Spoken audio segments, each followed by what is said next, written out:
writer Hanif Kureishi is a man uniquely placed to observe today's world.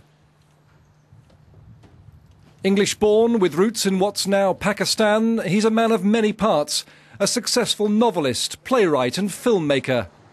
Kureishi spoke to Euronews about society, multiculturalism, Islam and the potential collapse of capitalism. In most of your early work, there's this attempt, which eventually fails, most of the times, to make East meet West. Is that your dream as an artist, your hope as a man? But certainly when I began as a writer, one of my ambitions was to explain my particular situation, which I came to believe was a representative situation, i.e. my father was an immigrant from India, Pakistan. He came to Britain, married my mother, a white Christian, and had these kids who were victims of racist abuse. And I saw that this situation was not only common in Britain, but would become common in Europe. And that the issues that came out of it, to do with race, to do with immigration, to do with Islam, to do with the way a society evolves, would be central. The idea that somehow that it would be my job to bring, as it were, East and West together, I mean, you wouldn't want to put me in charge of that. It's not something that I would be competent to do, no. You wrote that fundamentalism, I'm quoting, implies the failure of our most significant attribute, our imagination. In the fundamentalist scheme, there is only one imaginer, God. The rest of us are his servants. Do you still believe this? Well, I was talking to a friend of mine last night about this, and he, like I, knew many so-called fundamentalists quite early on. I'm talking about through the middle 80s, after the fatwa, and through the 90s. And we knew some of the same people. And the arguments in the end would end in deadlock, because they would say, well, the Quran is the word of God. God is the truth. How can you not believe it? How could a human being write a book that is so beautiful? So there's no disagreement. All you can do is submit and follow, and in that way you'll go to heaven. And you can't argue with that. So there are points where liberals, so-called fundamentalists, or all kinds of different ideologists, finally have to disagree. Where, as it were, multiculturalism, as it were, does break down, because there is no compromise between these worldviews. But as time goes by, do you understand more why so many young people are turning to religion? Well, I'm surprised that there are not more people who are fascinated by religion. After all, religious societies are extremely attractive to people for all sorts of very complex reasons. A secular society is an oddity in human history. It's much harder to live without God than it is to live with God. And religions are very comforting, and they create all kinds of prohibitions and barriers and rules and so on that, you know, resemble living at home with your mum and dad as a child. So living in a secular society is much more difficult. There's much more choice. There's much more moral vertigo. It's a nightmare.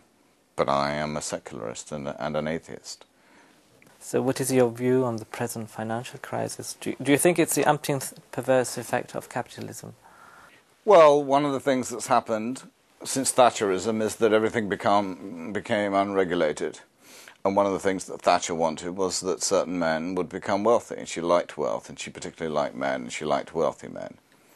And she was the first post-war politician, as it were, to fetishize wealth.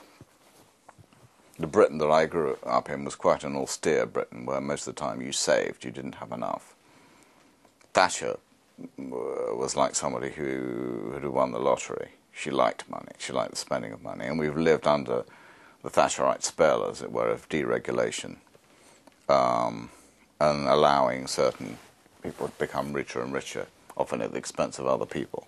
And now, finally, the system has been so ripped off by certain people that the whole thing has more or less collapsed.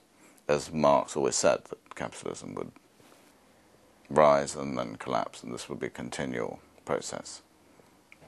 It was built on that, and this is what's happened. And what can you do but laugh? It was an inevitable tragedy. You identify Thatcher as the generation of capitalism. Well, it was really 89, around 1989, which was the collapse of Marxism, of an ideology that was of equality and fraternity, and also the fatwa against Rushdie, the rise of fundamentalism, I guess. There's an alternative ideology in the world when things certainly began to change. And also really when the accumulation of wealth for its own sake stopped being morally unacceptable. The dream of most of my life through the 50s, through the 60s and 70s, was of some notion of equality. That the gap between the children of the rich and the children of the poor wouldn't be so great, that the children of the poor would have few life chances and would not be humiliated. And that dream really blew up in the collapse of communism in '89. So I think now we have to compose an alternative left ideology. I don't know how you do it or who will do it, but it's a necessity for the future of Europe, I think, because unbridled capitalism just leads to the most vulgar and stupid consumerism and to financial explosions that we've had today. And once you wrote that multiculturalism is not a superficial exchange of festivals and food, but a robust and committed exchange of ideas, a conflict which is worth enduring rather than a war. Could you develop on that? So the complexity of the world now is sort of overwhelming, and there's something rather wonderful about it, and it came out of the 80s. It was called hybridity. It was called mixing things up. And there's nothing more terrifying than mixing things up. And some versions of Islam are versions of purity, where things will become unmixed. But an unmixed world, as it were, a pure world, as we know, leads to fascism. Well, thank you very much. Okay.